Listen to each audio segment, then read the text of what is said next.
Het julle al 'n paar minute van julle tyd gevat om 'n conversation te hê met die homeless mense, die mense wat in die strate slaap? En vir hulle gevra, luister hier, vertel vir my hoe julle in die situation beland het. Want hulle is in situations wat baie van ons nie wil wees. Nou praat ek van elke van hulle het mos 'n history en 'n storie oor die rede oor hoekom hulle beland het waar hulle is vandag.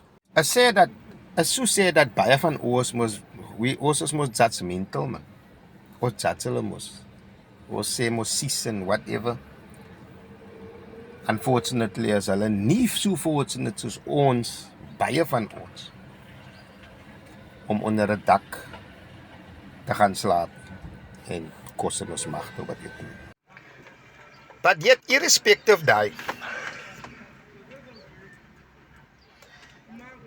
as jy tyd vat en met hulle gaan praat,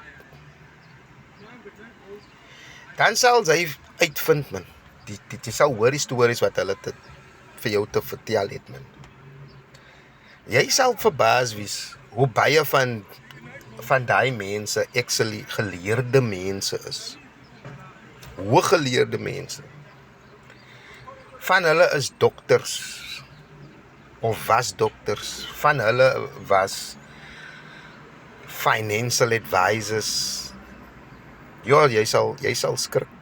Van hulle was soms polismanne. Dan sal jy hoor hoe sê daai mense vir jou, of som van hulle verkies daai lewe.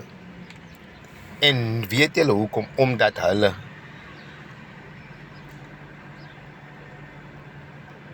suksesvolle lewens agtergelaat het. Nie vir die feit om homeless te wees en dinge soos daai nie, maar vir die sake van hulle peace and happiness. En daai beteken baie vir 'n mens, especially vir 'n man. But hulle het daai suksesvolle lewens, luister wat ek sê, suksesvolle lewens agtergelaat vir die sake van peace and happiness. En baie van daai mense is meer gelukkiger as ons wat neerkyk op hulle. Dink net daaroor. Vat jou tyd. Vat 'n paar minute van jou dag en praat saam met hulle. Van hulle is baie vriendelik. Ons kan baie leer van hulle.